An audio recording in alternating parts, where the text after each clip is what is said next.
Have you ever wondered about the possible hidden side of Sly Cooper's mind? One word for it: trauma. Sly and the gang have faced many challenges, especially when it comes to protecting his family's legacy. But if you pause for a second and think about what he's actually gone through, questions start to arise. One question would be, is he really okay? What he witnessed as a child must have been the most traumatic nightmare experience ever. Sly did mention how he was only 8 the last time he held on to the Thievius raccoonus. At 8 years old, a group called the Fiendish Five barge into his home and witness the death of his parents. From what we can gather from these scenes, he was there, hiding in the closet, crying, probably not even understanding what's going on, only to then realize his parents are lying there soulless on the floor. Quite frankly, we don't know much of the details, but one can assume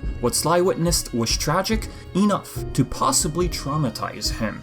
After the death of his parents, Sly is found at the Happy Camper Orphanage. As for who took him there could be easily answered. We believe the authorities found him and took him there, unless they decide to make a time travel twist, someone from the future sending him there, but that's not the point right now. Key thing to realize about the orphanage: Sly became best friends with Bentley and Murray. They formed a gang, pulled off a cookie heist as kids. Something worth remembering for him, right? After all, comic issue 1 did have Sly reminisce that moment. He remembers that moment, willingly thinks back, but what about the other part of his mind? Sly throughout the series has mentioned the night of the attack. However, no one truly knows what he felt that night. All we can do is imagine what he experienced. Although he remembers that moment, what he felt could have possibly led to repression. His emotions that night were perhaps so unbearable, he repressed those feelings.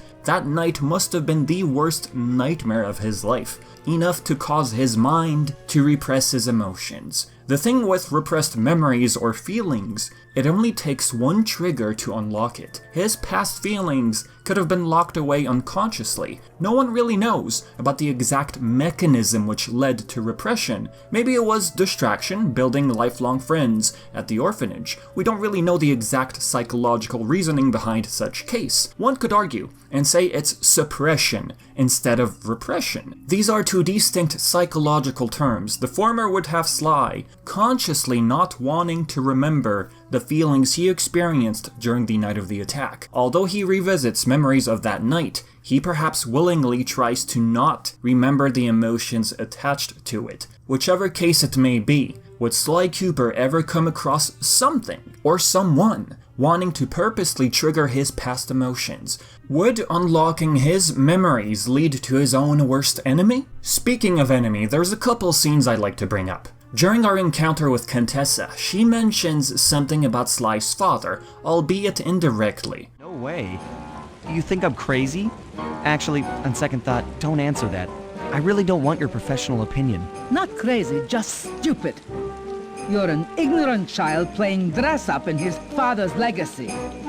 Oh, I know all about you and the Cooper clan. Sly not wanting her so-called professional opinion, Contessa says he's not crazy, just stupid, an ignorant child playing dress-up in his father's legacy. This scene might not seem like much, but for me personally, the fact an antagonist tried toying with Sly's mind, going as far as to throw in their legacy, digging into his past, even if just a little bit, it is interesting. And this could be the precursor to an enemy Sly has never faced before. Another scene with father being mentioned would be Sly's conversation with Dr. M. This time, Sly was directly speaking with the former Cooper gang's brains. No one really knows what really caused Dr. M to reach this point of insanity, but there is one thing which always stuck out.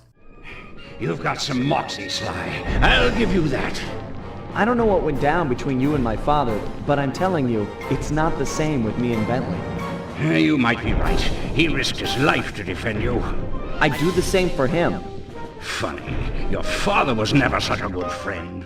The fact he believed that Sly's father was never such a good friend, you can't help but wonder, was Dr. M telling the truth? If so, is this a memory Sly doesn't remember or perhaps even repressed? Combine this with Contessa calling Sly an ignorant child playing dress-up. Honestly, we never knew much about Sly's father, his personality, how he treated his friends. Contessa has been around longer than Sly, we believe. She maybe was onto something. Is there a certain part in Sly's mind which remains locked away? Is this another case of not wanting to remember unpleasant feelings or memories? One would think if that part of his mind ever gets unlocked or reminded of, whether it be a case of repression or suppression as discussed before, that power to unlock that part of his brain might fall into the wrong hands and cause Sly to spiral out of control. Sly's own mind could become his worst enemy. One trigger, whatever that may be, might cause Sly to enter a state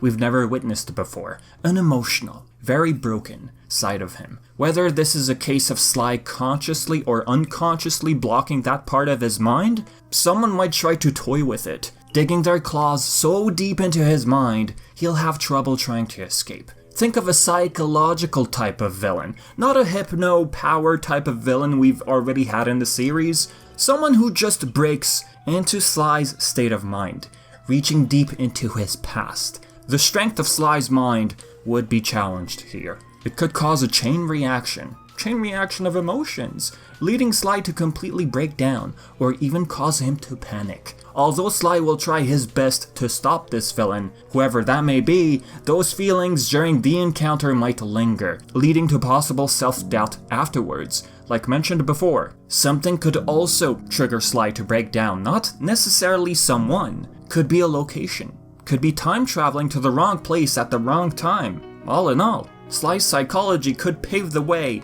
to some very in-depth, rich storyline, maybe one day. Thank you for watching. I've been Vivi.